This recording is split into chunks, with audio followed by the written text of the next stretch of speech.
ইয়াকবালু তাওবাতাল আবদ, আল্লাহ রাব্বুল আলামিন বান্দার তওবা ততক্ষণ পর্যন্ত গ্রহণ করবেন যতক্ষণ পর্যন্ত পশ্চিম আকাশে সূর্য উদয় না হবে। এখন আপনাদের ক্ষয়সূচিতে সূর্য উদয় হয় কোথা থেকে? পশ্চিম থেকে না পূর্ব থেকে? পূর্ব থেকে। কিয়ামতের আগে বড় বড় যত আলামত আছে তার মধ্যে একটা আলামত হচ্ছে এটাই, পশ্চিম দিক থেকে সূর্য উদয় হবে, সেই দিন কারো তওবা কবুল হবে না। এক নম্বর। দুই নম্বর আরেকটা বিষয়ের কথা বলা হয়েছে যে আল্লাহ রাসূল সাল্লাল্লাহু আলাইহি ওয়াসাল্লাম বলেন যে ইন্নাল্লাহ ইয়াকবালু তাওবাতাল আবদি মা লাম ইগরগির। মানুষের মৃত্যুর সময় গড়গড় করে না?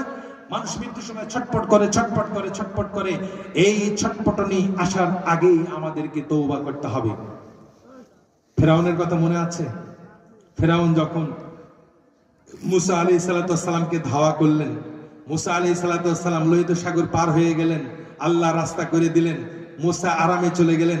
ফেরাউন চিন্তা করলো, বাহ কি সুন্দর রাস্তা, এই ক্ষয়সূদের রাস্তার চেয়ে ভালো রাস্তা, এই চল বলে যখন চলে গেল, মাঝখানে যাওয়ার সাথে সাথে আল্লাহ রাব্বুল আলামিন দুই পানিকে অর্ডার করলেন আগের অবস্থায় ফিরে যেতে। ফিরে গেল, ফেরাউন হাবুডুবু খাওয়া শুরু করলো।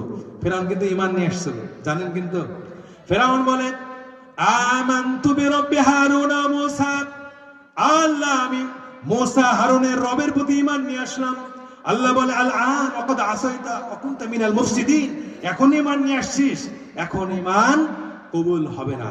এজন্য আমাদেরকে ভাবতে হবে, আমাদের মৃত্যু আসার আগেই আমাদেরকে ইস্তেগফার করতে হবে। শয়তান দেখেছেন কোনোদিন? দেখেননি। কোরআনে আল্লাহ বলেছেন শয়তান হচ্ছে আমাদের শত্রু।